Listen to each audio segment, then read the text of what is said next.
Abandonne ta quête spirituelle parce qu'elle ne finit jamais. Alors vous m'excuserez, j'ai le soleil en plein dans la figure, mais j'ai moins de cernes, c'est déjà mieux. Alors aujourd'hui, j'aborde un sujet que je voulais aborder depuis quelques temps parce que il découle de mon expérience et également de ce que j'ai pu voir chez les personnes qui se lancent dans une quête spirituelle. Déjà, quand on rentre dans la spiritualité, c'est parce qu'il y a quelque chose qui s'est effondré. On sort souvent d'une situation difficile, qui peut être une rupture sentimentale, burn-out ou plein d'autres choses, une reconversion, une sensation de ne plus savoir qui on est vraiment dans notre vie ou d'avoir suivi des rails ou un chemin tout tracé qui au final ne nous appartient pas. Enfin bref, il y a une prise de conscience qui fait qu'on va s'intéresser à des choses auxquelles on ne s'intéressait pas d'habitude. Quand on commence à rentrer dans cette quête spirituelle, on va se rendre compte que oui, on va mettre en place certaines choses et que en effet, ça marche plutôt bien, ça nous fait nous sentir bien. Il y a un bonheur qui arrive, ou en tout cas une sensation de bien-être qui nous encourage à en savoir plus, à faire plus de choses encore. Vous me voyez venir, bien sûr, ce côté vouloir en faire plus, ça n'appartient pas du tout à un côté très léger en nous, ça appartient au côté plus mental, égo, qui cherche à se saisir de ce qu'il a trouvé et qui lui faisait du bien et de s'y raccrocher, il s'y rattache. Et vous allez me dire, oui, c'est normal, quand on aime quelque chose, on s'y attache, on veut quelque chose à quoi se référer. Mais qui dit ça? Qui dit ça? Que dès que quelque chose nous fait du bien, il faut s'y raccrocher ou il faut s'y référer. Qui dit ça?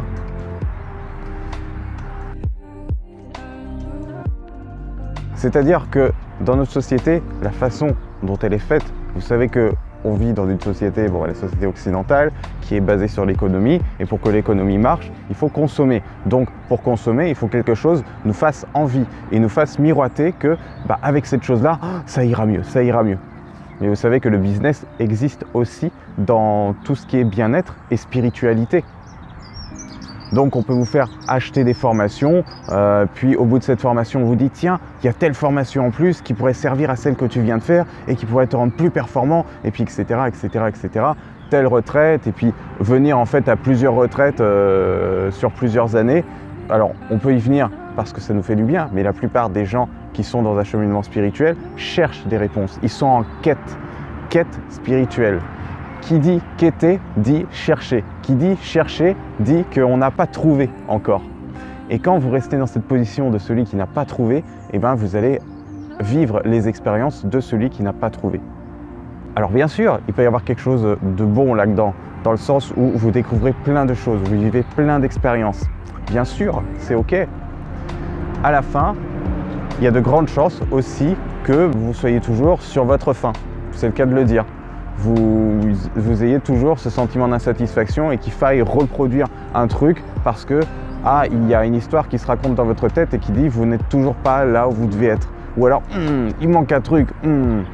Et quand ce truc-là est désagréable, à chaque fois que vous retombez dans une sorte de découragement, de mais ça n'en finit jamais en fait, je croyais avoir trouvé et puis finalement c'est pas ça, quand il y a une sorte de désorientation qui ressemble un peu à ce que je viens de dire, parce que je l'ai vécu aussi et je vois plein de gens se dire la même chose quand ils se sentent perdus. Or, quand on parle de spiritualité, on parle de gens qui ont atteint une certaine paix. On voit les moines bouddhistes, on voit d'autres personnes et souvent le tort c'est de se dire que cette personne est au-dessus de nous. Genre elle est loin. Et ça nous permet de l'admirer en quelque sorte. Il y a quelque chose d'exaltant à admirer une personne. Le côté on va s'émerveiller comme devant un spectacle. Sauf que dans le spectacle, vous savez qu'une fois que c'est terminé, il n'y a plus rien. Donc vous revenez à votre rien du quotidien que vous avez du mal à gérer, ou en tout cas le rien du quotidien avec les histoires qui se racontaient avant le beau spectacle, avant de voir la personne, etc., etc. Vous êtes donc obligé de renouveler cette chose-là. Comme dans une société de consommation, j'ai trouvé un truc qui me fait du bien, donc du coup, il faut que j'achète tous les mois ou que je fasse ça de manière récurrente pour maintenir mon bien-être. Dans une de mes vidéos précédentes, j'ai expliqué qu'on était plus du genre à prendre à l'extérieur pour se remplir, pour qu'on se sente équilibré et complet. Or, cette façon-là, cette stratégie du mental ne marche que sur le court terme, puisque quand l'extérieur n'est pas satisfaisant, ou alors qu'il a dépassé toutes nos satisfactions, on arrive au point où on en est. Au point où, qu'est-ce qu'on peut faire de plus? Comme quelqu'un qui est extrêmement riche, qui a pu vivre tout ce qu'il voulait vivre, et au bout d'un moment, il a fini, il peut avoir tout ce qu'il veut, à tout moment, et il se tape une dépression. Et là, il en arrive à dire la fameuse phrase « l'argent ne fait pas le bonheur ». Certes, il y contribue. Il y contribue pourquoi? Pour le court terme. Parce que sur le moment, ça favorise un bien-être, en effet. Mais une fois qu'on a fait tout ce qu'on pouvait faire, et qu'on est assis sur notre gros tas de pognon, il y a nous avec nous-mêmes. Donc d'une certaine manière, même quand vous êtes en quête spirituelle, que vous cherchez la dernière technique de méditation, le dernier système de psychogénéalogie ou je sais pas qui explique pourquoi vous êtes comme ça, pourquoi vous en voulez tant à maman ou à papa, finalement c'est mettre quelque chose entre vous et vos émotions, vous et vos sensations. Sensations que vous avez du mal à gérer dans le quotidien quand il n'y a rien pour se mettre entre. Vous voyez? Donc la quête spirituelle, c'est pas de mettre quelque chose entre vous et vos sensations, vous êtes bien d'accord? C'est de pouvoir reconnecter à vous-même, corps et âme. C'est pour ressentir votre paix intérieure. Et votre paix intérieure, elle est derrière l'émotion, elle est derrière votre peur, derrière cette sensation. Il y a un exercice pour ça, et je vais peut-être le faire dans une prochaine vidéo. Un exercice que je fais lors des accompagnements, je ne suis pas le seul thérapeute à le faire, mais qui est simplement d'arrêter de parler, mais de ressentir ce que telle idée ou telle histoire nous fait.